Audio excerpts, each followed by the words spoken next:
여러분, 깜짝 놀랄만한 이야기 하나 들려드리겠습니다. 지난달 저희 병원에 68세 김영희 님이라는 환자분이 오셨습니다. 이유 없는 만성 피로와 두통 때문이었죠. 검사를 해보니 간 수치가 올라가 있었습니다. 술도 안 드시고 담배도 안 피우시는데 말이죠. 제가 식습관을 물어봤더니 딱 하나 1년 전부터 바뀐 게 있었습니다. 바로 매일 아침 아보카도 반 개였습니다. TV에서 슈퍼푸드라고 해서 건강을 위해 매일 드셨던 거죠. 여러분, 지금 이 순간에도 건강을 위해 매일 아보카도를 드시는 분 계신가요? 그렇다면 오늘 영상 절대 놓치지 마세요. 좋은 음식이 어떻게 우리 몸을 지치게 만드는지 그 충격적인 진실을 오늘 낱낱이 파헤쳐 드리겠습니다. 안녕하세요, 여러분. 오늘은 정말 중요한 이야기를 나눠보려고 합니다. 슈퍼푸드의 함정, 아보카도의 역설이라는 주제인데요. 많은 분들이 건강을 위해 매일 드시는 아보카도가 사실은 우리 몸에 숨겨진 부담을 주고 있다는 사실 알고 계셨나요? 특히 우리 60대 이상 어르신들에게는 더욱 조심해야 할 음식입니다. 오늘 영상 끝까지 보시면 여러분의 건강 상식이 완전히 바뀔 겁니다. 그럼 지금부터 시작하겠습니다. 먼저 아보카도가 왜 이렇게 인기를 얻게 됐는지부터 알아볼까요? 사실 아보카도는 정말 영양가가 높은 과일입니다. 불포화 지방산이 풍부해서 나쁜 콜레스테롤을 낮춰주고요. 비타민 E가 많아서 피부와 혈관 건강에 도움을 줍니다. 루테인 성분은 눈 건강에도 좋죠.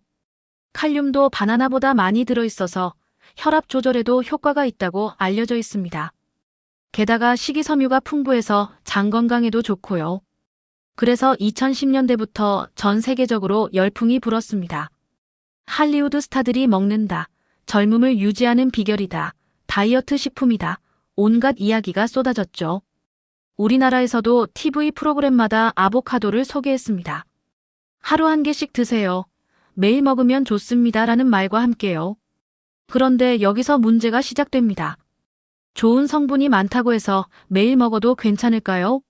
우리 몸, 특히 나이가 들수록 약해지는 간과 소화기관은 어떨까요? 자, 이제 본론으로 들어가겠습니다. 아보카도가 우리 몸에 주는 숨겨진 부담에 대해서요. 첫 번째, 간이 쉬지 못합니다. 여러분, 간을 한번 상상해 보세요. 간은 우리 몸의 정수기입니다. 24시간 쉬지 않고 독소를 걸러내고 영양소를 가공하고 우리 몸을 깨끗하게 유지해주는 고마운 장기죠. 그런데 이 정수기도 필터를 교체하고 쉬는 시간이 필요합니다. 특히 나이가 들수록 더 그렇습니다. 아보카도 하나에는 약 15g에서 20g의 지방이 들어있습니다. 좋은 지방이긴 하지만 지방은 지방입니다. 이 지방을 처리하는 과정을 쉽게 설명해 드리겠습니다. 우리가 아보카도를 먹으면 이 지방이 소장에서 흡수됩니다. 그러면 이 지방은 혈관을 타고 간으로 향합니다. 간에서는 이 지방을 받아서 여러 단계의 화학 반응을 거쳐 우리 몸이 사용할 수 있는 형태로 바꿉니다. 이 과정에서 간세포들이 열심히 일을 해야 합니다. 효소를 만들어내고 에너지를 써가며 지방을 분해하고 재조립하는 거죠. 젊었을 때는 괜찮습니다. 간세포가 튼튼하고 효소도 충분히 만들어지니까요. 20대, 30대 간은 마치 새 정수기와 같습니다. 필터도 깨끗하고 성능도 좋죠. 그런데 60대, 70대가 되면 어떻게 될까요? 간세포의 수가 줄어들고 재생 능력도 떨어집니다. 효소를 만드는 속도도 느려지죠. 마치 10년, 20년 쓴 정수기처럼 필터가 지쳐있는 상태입니다. 이런 상태에서 매일 아보카도를 먹는다는 것은 이미 지친 정수기에게 매일 더러운 물을 정화하라고 강요하는 것과 같습니다.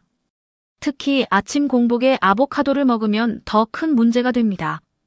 왜냐하면 밤사이 간은 우리 몸의 독소를 해독하는 작업을 합니다. 밤 10시부터 새벽 2시까지가 간의 골든타임이죠. 이 시간 동안 간은 하루 동안 쌓인 노폐물을 열심히 처리합니다. 그리고 아침이 되면 이제 막 청소를 끝낸 상태입니다. 그런데 아침 공복에 지방 덩어리인 아보카도가 들어오면 간은 쉬지도 못하고 바로 지방분해 작업에 돌입해야 합니다. 청소 끝내자마자 또 일을 시작하는 거죠. 이것이 하루 이틀이 아니라 매일 반복되면 어떻게 될까요? 간세포들이 지치기 시작합니다. 간 수치가 조금씩 올라갑니다. 지방이 간에 쌓이기 시작하죠.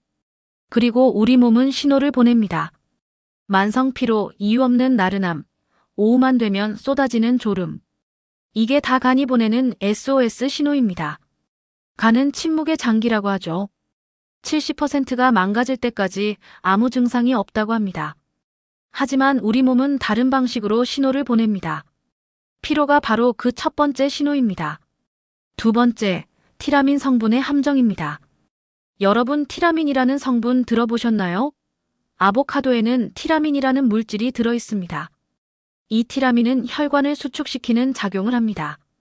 일반적으로는 큰 문제가 없습니다. 하지만 매일 계속해서 섭취하면 어떻게 될까요? 편두통이 생기거나 혈압이 올라갈 수 있습니다. 특히 고혈압 약을 드시는 분들은 더 조심해야 합니다. 약으로 혈압을 조절하는데 음식으로 혈관을 수축시킨다면 약효가 제대로 나타나지 않을 수 있습니다. 세 번째, 소화효소의 과다 분비입니다.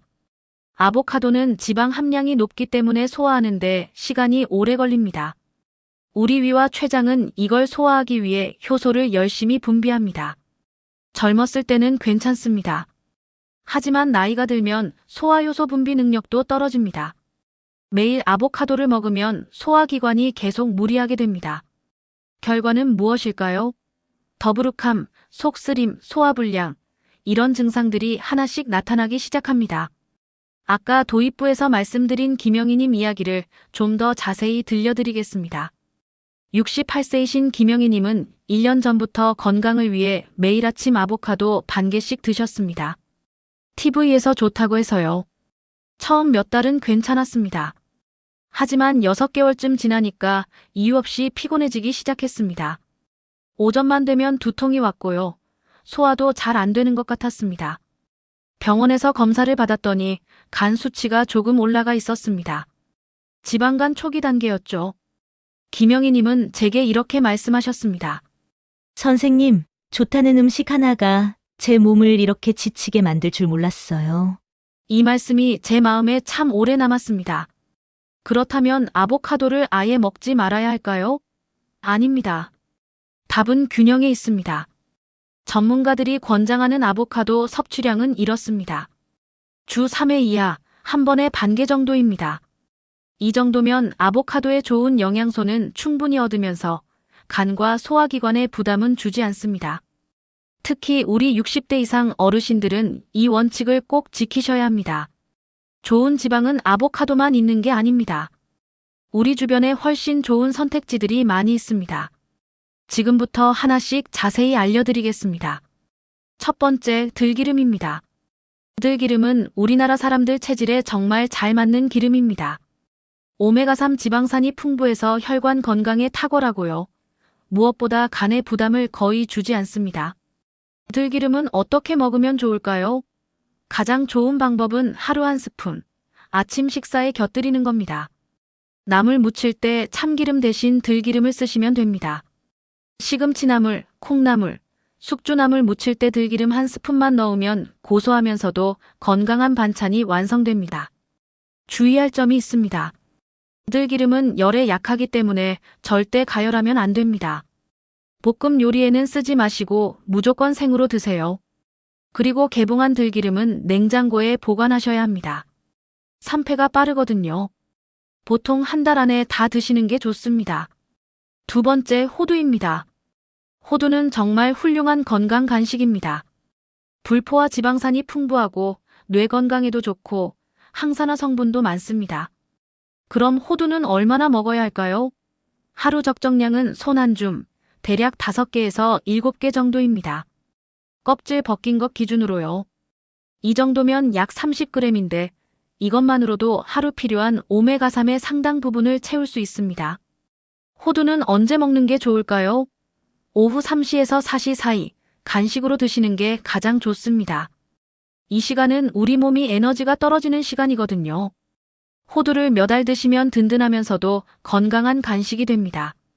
주의할 점은 호두도 지방이 많기 때문에 과하게 먹으면 안 됩니다. 그리고 소금에 절인 호두보다는 생호두가 훨씬 좋습니다. 소금이 혈압을 올릴 수 있거든요. 세 번째, 등푸른 생선입니다. 고등어, 꽁치, 삼치, 정어리 같은 등푸른 생선은 DHA와 EPA가 정말 풍부합니다. 이 성분들은 뇌 건강, 심장 건강, 혈관 건강에 탁월한 효과가 있습니다. 아보카도보다 훨씬 좋은 지방 공급원이죠. 등푸른 생선은 일주일에 2회에서 3회 드시는 게 좋습니다. 그럼 어떻게 조리해서 먹으면 좋을까요? 가장 좋은 방법은 구이입니다. 고등어구이, 꽁치구이 같은 거죠. 기름에 튀기는 건 피하세요. 좋은 지방에 나쁜 기름이 더해지면 오히려 몸에 안 좋습니다. 찌는 것도 좋은 방법입니다.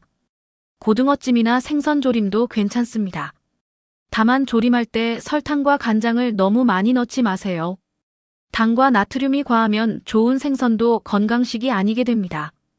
팁을 하나 더 드리자면 생선을 드실 때 무채를 함께 드시면 좋습니다.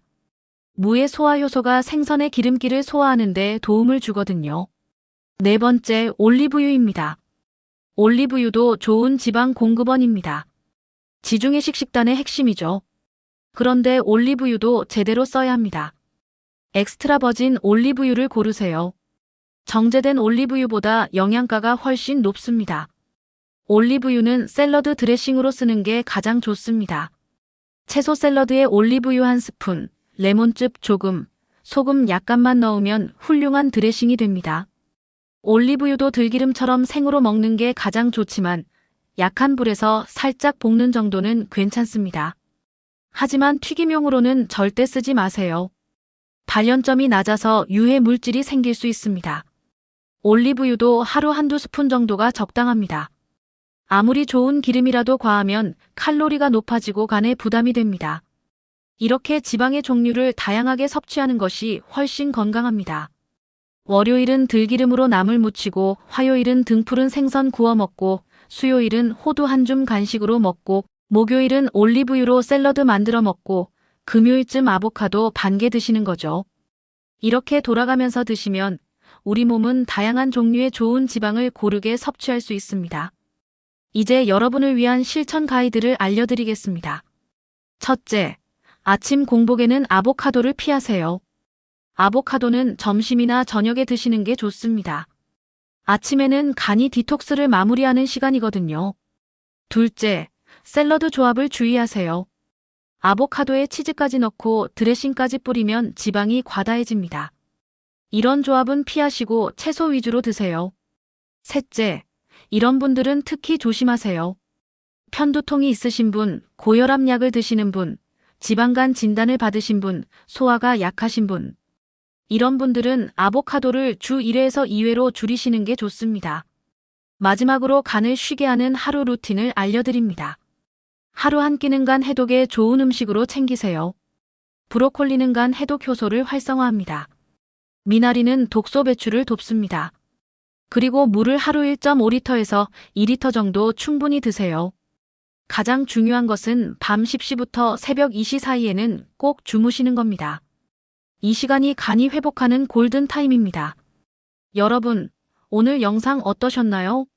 오늘 제가 여러분께 꼭 전하고 싶었던 메시지는 이겁니다. 좋은 음식도 과하면 독이 됩니다. 아보카도가 나쁜 음식이 아닙니다. 다만 매일 먹으면 우리 몸에 부담이 된다는 거죠.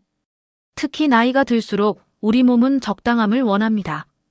과하지도 부족하지도 않게요. 균형이 최고의 보약입니다. 아보카도도 일주일에 2번에서 3번, 반 개 정도면 충분합니다. 그 외의 날들은 다른 좋은 음식들로 채우세요. 들기름, 호두, 생선, 채소, 다양하게 먹는 것이 건강의 비결입니다. 오늘 영상이 도움이 되셨다면 구독과 좋아요 꼭 눌러주세요. 건강한 노년을 위한 정보가 계속 이어집니다. 구독과 좋아요는 여러분의 건강 습관을 지켜줍니다. 그럼 다음 영상에서 또 뵙겠습니다. 오늘도 건강하세요.